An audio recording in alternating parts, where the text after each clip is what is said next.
This is Mark Mason with the Comics Waiting Room, and I'm here this morning at Emerald City Comicon with Paul Tobin, writer extraordinaire. Paul, good morning. Good morning. You are about to tackle The Bionic Woman for Dynamite Entertainment. Give us a little bit of background on that. Well, they brought me in. They've been doing work with The Bionic Man, and they wanted to expand, and The Bionic Woman is, I think, as popular or even more popular because of like the recent television shows and things like that. And we kind of wanted to expand the universe. Dynamite likes to have universes, even though the books don't really cross over at all. We wanted to have it's a broader view. You can delve into the world more.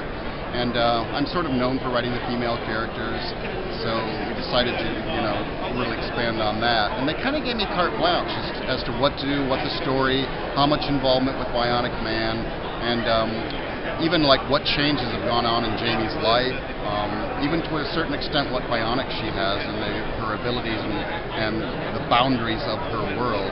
So it's been kind of a really amazing experience.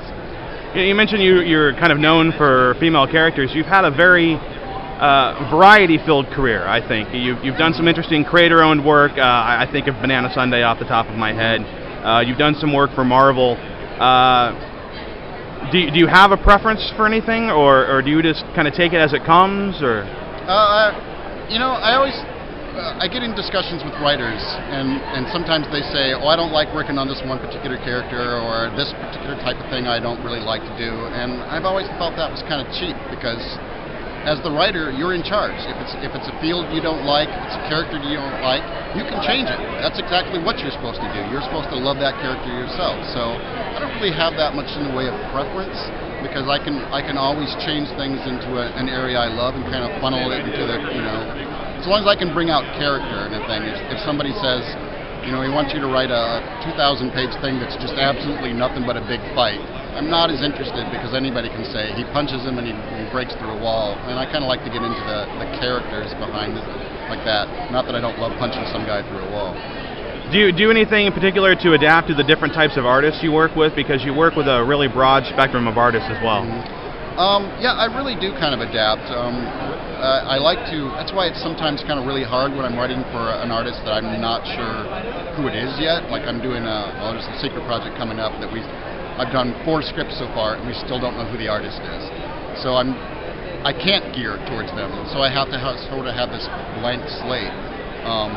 But yeah, like if I work with my wife Colleen, there's more girls in there. There's more happiness, and I can do a lot more. She's so good with expressions that I can do some nuances and things like that.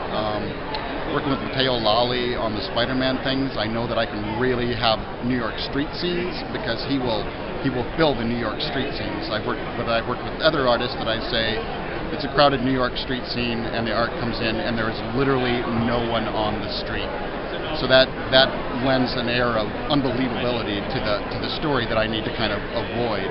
But the main thing when I'm gearing is expression. I need to know if I'm going to have to, if I can do some really subtle things, or if I'm going to have to outright state things like the undercurrent things. Are you going to be returning, or do you have more creator-owned work coming up? We just announced a Colder, which is a creator-owned thing at Dark Horse. Colleen and I have a creator-owned thing that will be announced soon. I have a novel coming out June 5th called Prepare to Die. There's a graphic novel that's creator-owned. There's a lot of creator-owned stuff coming on. It's not going to. My next couple of years won't be all creator-owned, but there's a little bit of a focus for me. In other words, Paul Tobin is a very, very busy man. Absolutely. Thanks for being with us today. Thank you.